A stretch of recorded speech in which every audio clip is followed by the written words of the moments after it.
Dak Prescott versus Jalen Hurts debate. You know, this is a debate that's going to be probably pending, probably for the next decade, in my opinion, just because that's just how experts roll. But I'm going to tell you right now who is the best, which quarterback is better, Dak Prescott or Jalen Hurts. Dak Prescott is the better quarterback over Jalen Hurts. And let me tell you why. Now, Dak Prescott obviously had a, off year this past season. He led the league in interceptions in only 12 games. I get it. Okay? I get it.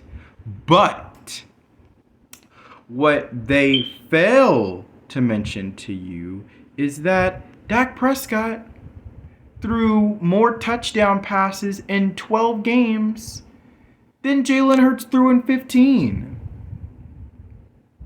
I'm just saying, Dak Prescott played 3 fewer games than Jalen Hurts, and he still threw more touchdown passes than Jalen Hurts. All right, let's go look at the numbers for Jalen Hurts real quick. Okay, Jalen Hurts threw 22 touchdown passes. He had a 66 completion percentage, which, believe it or not, is just slightly higher than Dak Prescott's was. And he threw 22 touchdowns to 6 interceptions. He did a pretty good job taking care of the ball.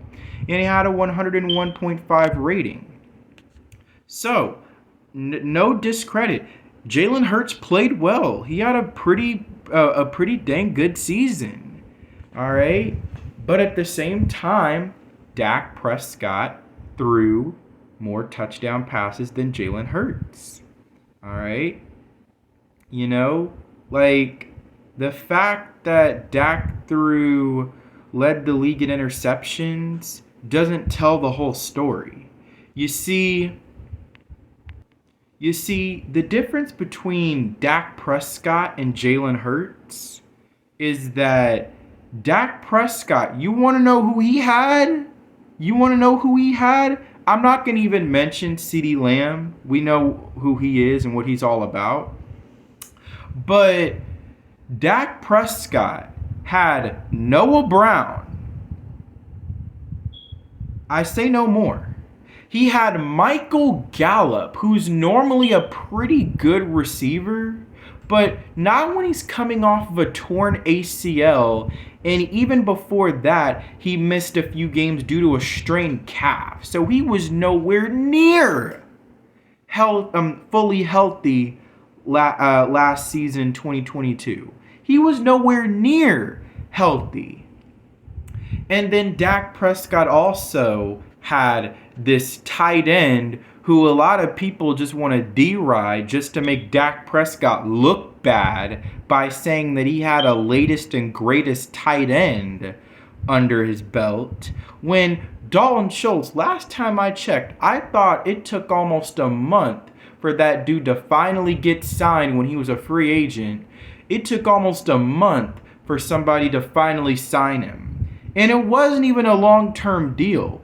They signed him to, I believe, a 1-year, $8 million contract.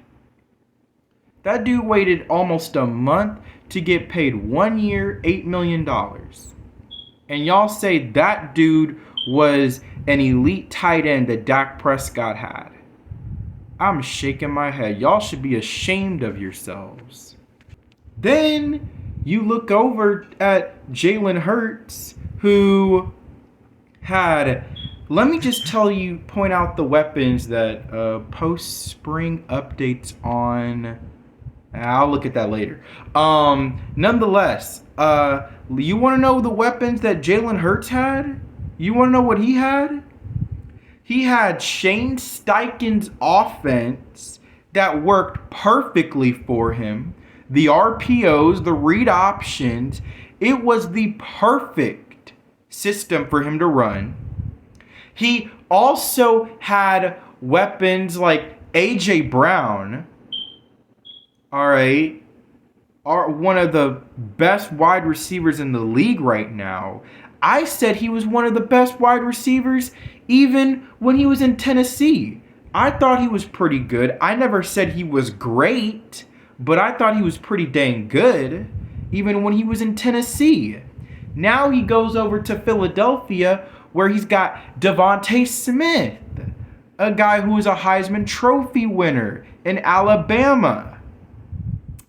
And let's not forget, he also has Dallas Goedert, the guy that y'all took from us, all right, in the 2018 NFL draft. Y'all knew we were finna get him. We wanted to get him. So y'all just took him from us. Y'all just took him from us, bro. Y'all just took him from us. Y'all yanked him away, even though y'all already had Zach Ertz. Anyway, yeah, all right. Jalen Hurts had that going for him, all right. And before y'all want to say that Dak Prescott played in a passing offense compared to Jalen Hurts, let me just show you this real quick. Dallas Cowboys, 19th in passing attempts. Eagles were 23rd in passing attempts. And I know what y'all are going to say. Oh, ha ha, ha ha, ha. See? I told you. I told that y'all are going to say, aha, see?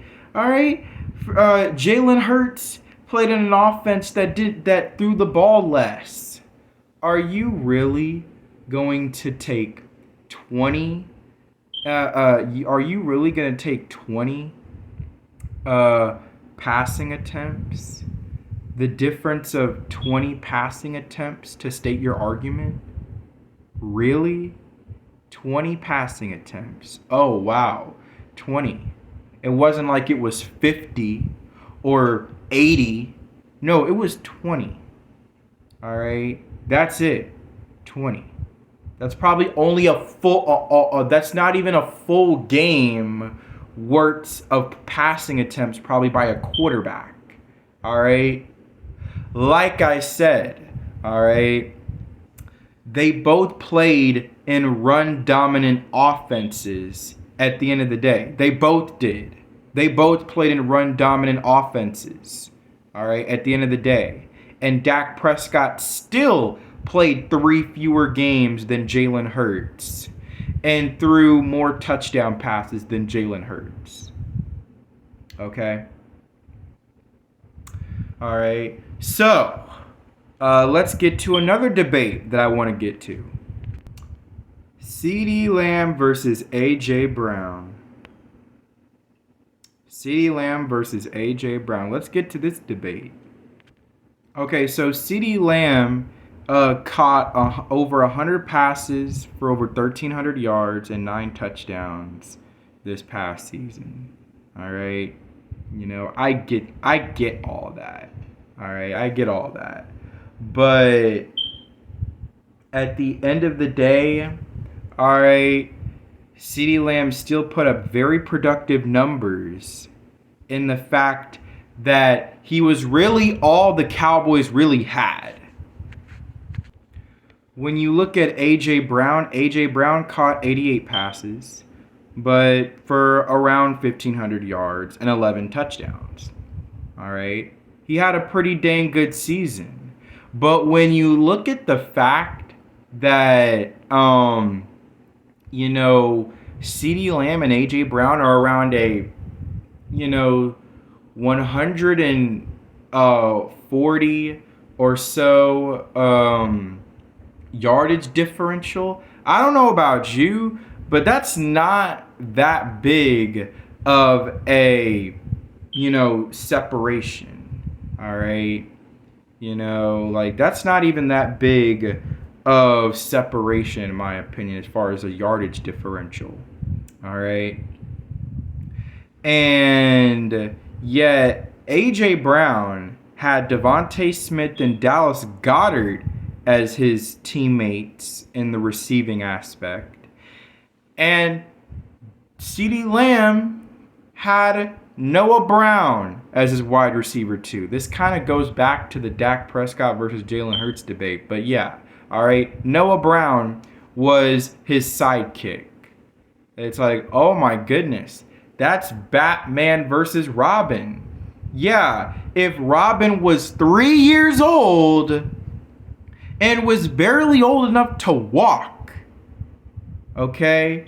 Understand, going into the season, Mark Holmes has gone over this on his YouTube channel. Going into the season, CeeDee Lamb was, going into week 1, CeeDee Lamb was the only Dallas Cowboy wide receiver who had caught at least one touchdown pass. Because there was Noah Brown, Dennis Houston, and Simi Fehoko.